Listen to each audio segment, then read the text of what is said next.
by 5 o'clock they came, got the last group of us. There were 468. Some 20, some were wounded, and around 20 some more were killed. Some were left behind to help bury the people there on the hill, and the rest of us were marched off to a barn that night. They did, however, give us a loaf of bread among 6 or 7 or 8 people. I don't remember exact number. Each day we were marched in for 3 or 4 days till we came to a train station, and there we loaded on a train, 40 men to a boxcar. Boxcars are a lot smaller than what ours are here in the United States. There was no room in that for the 40 people, that only 20 could lay down at any given time and 20 would remain standing. We were given a small 5-gallon bucket, for that was to be our use our bathroom facilities. This was, each day the train would stop in the morning, and they would take the barbed wire off the car and let us get out and do whatever we wanted to do for about 15 or 20 minutes and move your legs anyway. Then back on the car, close the door, wrap up the thing again with barbed wire, and then another 24 hours went by before the same procedure would happen for the 3 or 4 days that we were on the train. But this time we landed at our first prison camp, and it was Stalag 11B in Falling-Basel, Germany. I should go back and tell you that I was captured in Germany, at Reipersweiler, Germany, and the first town that I was marched through, which was only about 7 or 8 miles north of Reipersweiler, was a town called Bitche, B-I-T-C-H-E, Bitche, Germany. This period of time I spent in 11B was only about 2 or 3 weeks, and nothing much happened there. And until one day they marched us out to the railroad tracks and loaded us on the railroad cars again. And there the same procedure for the next 2 or 3 days that we had previously on riding on the train. And there they unloaded us, and we were in a town called Limburg, Germany. I think this is where they said Limburger cheese was first made. And then we were in a direct line between London and Berlin, and so planes were flying over us all day long. It was a sight to see that in the morning you see the bombers start over, and they would last till about 12:30, and then it'd be about a half-hour break, and those when you saw at 9 o'clock flying over had dropped their bombs and were flying back. This was quite an experience to do this. There was also a V-2 rocket launching place that was right there. These were the bombs that went straight up, then flew straight across and landed at London. Every day I had to go on every other day you had a buddy system, and I had to go on a work detail. The beds that we had and the barracks that we slept in were very cold, because this was January through April and there was no heat in the barracks.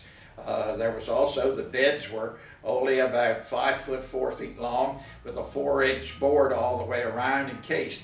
2 men to a bed, so you had to sleep in the fetal position. And when you wanted to turn over, you had to wake your buddy up so you both could turn over. We had no mattress, and we did each have a blanket, which we used one under us and one over us.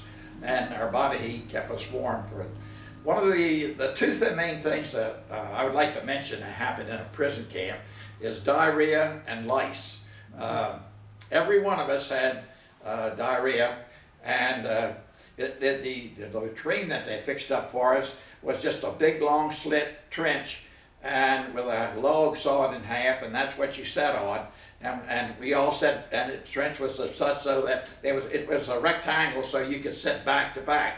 And most of the time the latrine was pretty full, because all we had was either a piece of bread or a bowl of soup a day. I weighed around 72 kilos. I think that would be somewhere in the 150-pound range. And I know when I got back to London and they weighed me in the hospital, I weighed 115. So I lost that 40 pounds somewhere. I don't know where it was. But between the lice and when we had a day off, we would take our shirts off and kill the lice, because the lice would go around your neck and around your waist. I guess for about 3 or 4 years after I was discharged, you could still see the scars where the lice had dipped me so many times around on my stomach. Finally and I worked on every other day out of detail, and my buddy would work every other day. We had one Red Cross package that was delivered to us. 12 or 16 men went to the box, and it was only supposed to be for 4, so we got only about a third or a fourth of what we were supposed to receive.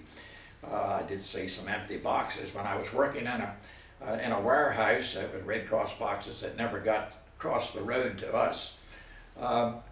On April 13th, 14th, something like that, President Roosevelt died, and they called all of us, 8,000 or 9,000 Americans, out on the Hill, and we had a prayer for the men in service, the ones who had killed, the ones who were still being held prisoners, and the people at home who were holding up the home front. I can remember hearing that colonel giving that prayer that day.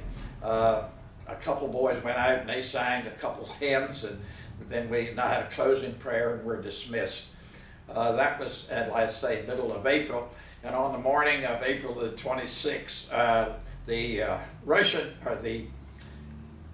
British tanks came through, and they just run right over top of the barbed wire fences that had us enclosed, and they had on the boxes and cartons of rations of oxtail soup, and we all broke into those, and we would eat them, and then we'd go off to the side and regurgitate, and because their stomachs were so that they wouldn't take this, we'd eat some more, and we just kept eating and throwing up.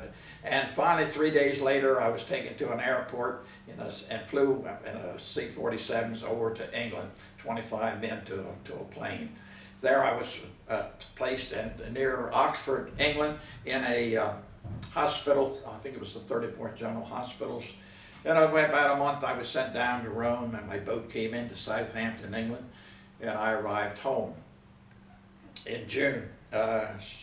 Shortly, I had a 60-day furlough being an ex-POW, and I took that in Atlantic City and some of it at home. Then I was sent to Camp Lee, Virginia, to wait discharge because I had 68 points. Your point system was arrived by having a Purple Heart and a being wounded twice. I received 10 points.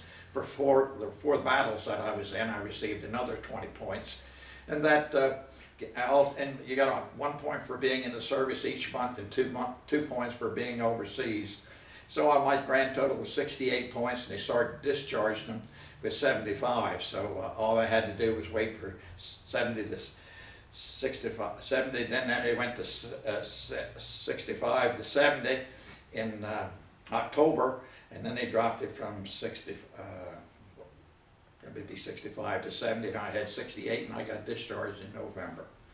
That was my Army experience that I had.